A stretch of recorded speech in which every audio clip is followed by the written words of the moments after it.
Hey there, it's me again.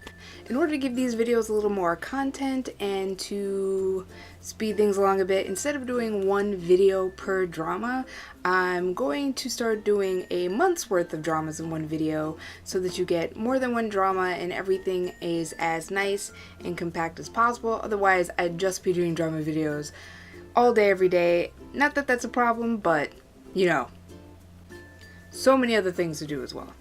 Let's get started. The first drama on the list is The Greatest Marriage. The drama is about a anchor woman who gets pregnant and decides to have the baby without a father, and because Korea is so conservative, it creates a lot of backlash and lots of stuff happens. So the reason I watched the drama was for No Min-woo. I've been a fan of his ever since My Girlfriend is a Gumiho, and I was looking for a little bit of No Min-woo action, so I watched the drama. It features a lot of sexism in Korea and a lot of gender roles and how the male gender is still regarded as a higher role.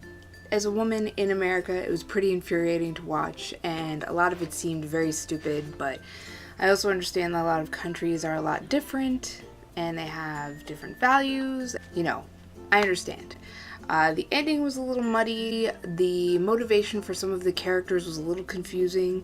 So in the end, the drama was good, but I'm gonna give it 4 out of 5 stars. Next. After that, I watched High School Love-On. It's a drama featuring high school students. There's actually a supernatural / fantasy element to it, which was a complete surprise to me, which I absolutely loved. I always love it when they throw a little supernatural something in there. The reason I watched it is because it was about young people. And the older I get, the more I tend to crave youth. I'm kind of like the Sanderson sisters that way. One thing I would like to note is that this kid here, he was in it. He was in a Shut Up Flower boy band, and he is so close to being like lead material. His looks are almost on point, but not quite there, and I hope I see him in more dramas because I really like him. I didn't realize the main characters were members of the group Infinite. It was a pleasant surprise, and Infinite's kind of everywhere in the drama world, which I also like because now I'm getting more into Infinite, and Infinite is a good group. It's a great group. The drama itself had great pacing. It didn't drag out. It was like so you didn't really get bored. I tend to measure how boring a drama is by how often I pick up my phone and do something else while the drama is going on, because I don't understand that much Korean, so I would have to watch it to know what was going on. So if I'm picking up my phone, it's totally a lost me. And I did not pick up my phone much during this drama. There might have been a scene here and there, but mostly my attention was there. High School Love-On, 5 out of 5 stars. Go watch it. The next drama for January is Mr. Baek. Mr. Baek is about an old man who becomes a young man again, and he, realizes things about his family, and it's one of those second chance, what would you do different type dramas. Now this drama had a lot of nuggets in it. There were a lot of things I didn't know about it that when I watched it, I'm like, oh, I had no idea that Lee Jun of M Block, formerly of M Block, I don't know, that group's a little shaky right now. I didn't realize that he was in it. So I'm watching it, I'm like, that guy looks familiar. Where have I seen it?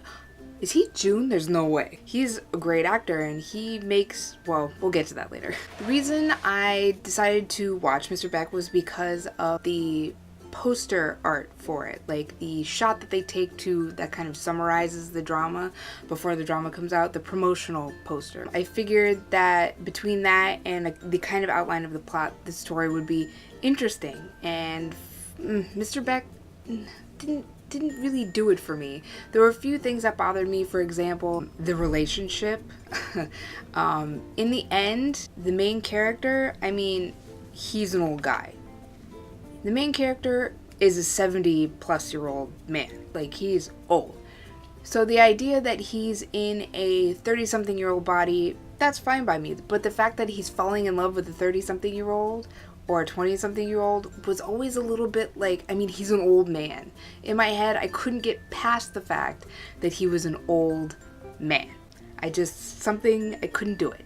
June played the second male lead, I'd like to say, and he, did the typical, I have feelings for the female lead, but there was also another woman who had unrequited feelings for him, and when June finally decides to move on from the lead, I kind of wanted to see that character go in the direction of the other woman, but I mean, you saw some of that, but not a whole lot of that. It doesn't actually come to fruition until the credits of the last episode. So that was just another thing that I would have liked to see more of. In the end, Mr. Baek was an okay drama. I picked up my phone a lot during it. There were a lot of low points, but it was still moderately interesting. It had that supernatural element to it that I liked. And so Mr. Baek, 3.5 out of 5. And last drama but not least, we have Pinocchio.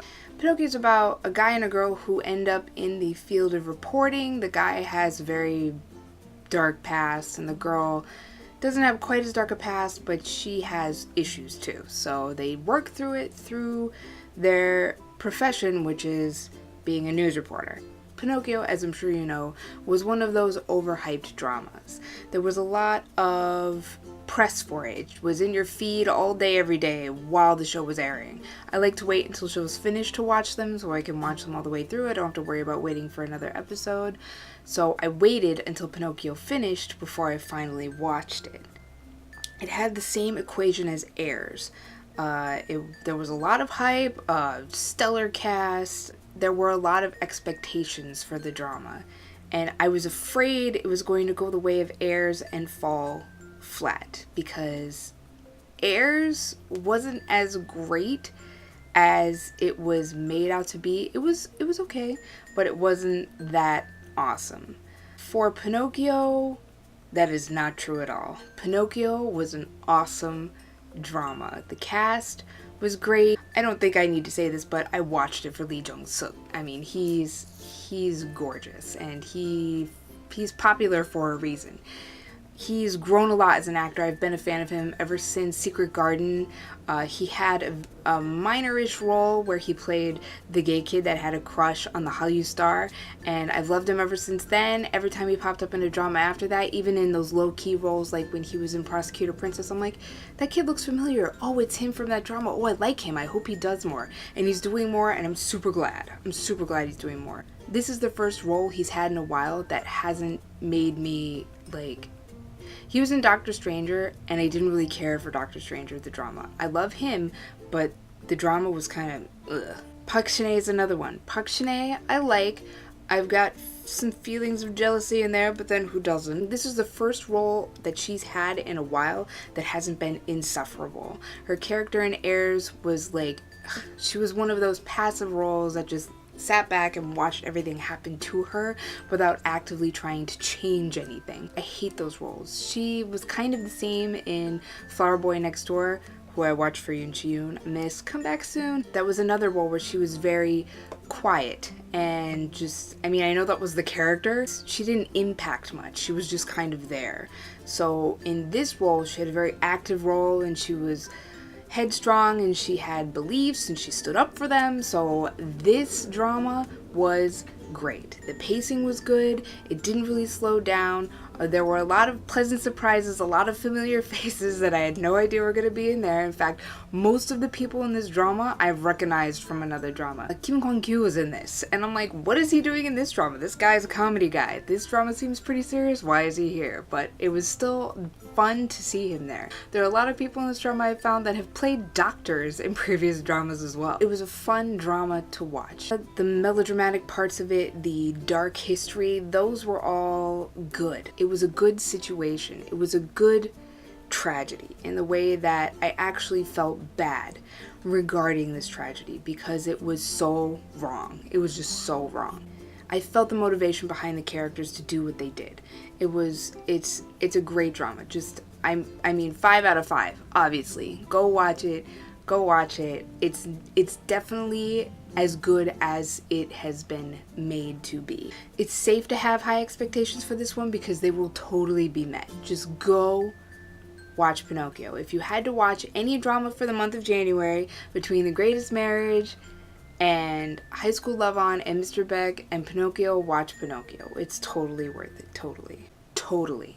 So these have been the dramas for the month of January 2015. I hopefully will be back to you with February dramas. I'm already working on my first one. I should be done with soon. Lots of great dramas in January. Hopefully February is just as good. If you have any sort of concerns or comments, or you don't agree with anything I said, or you fully agree with something I said, go ahead and comment below. I will read them, and I will see you next month.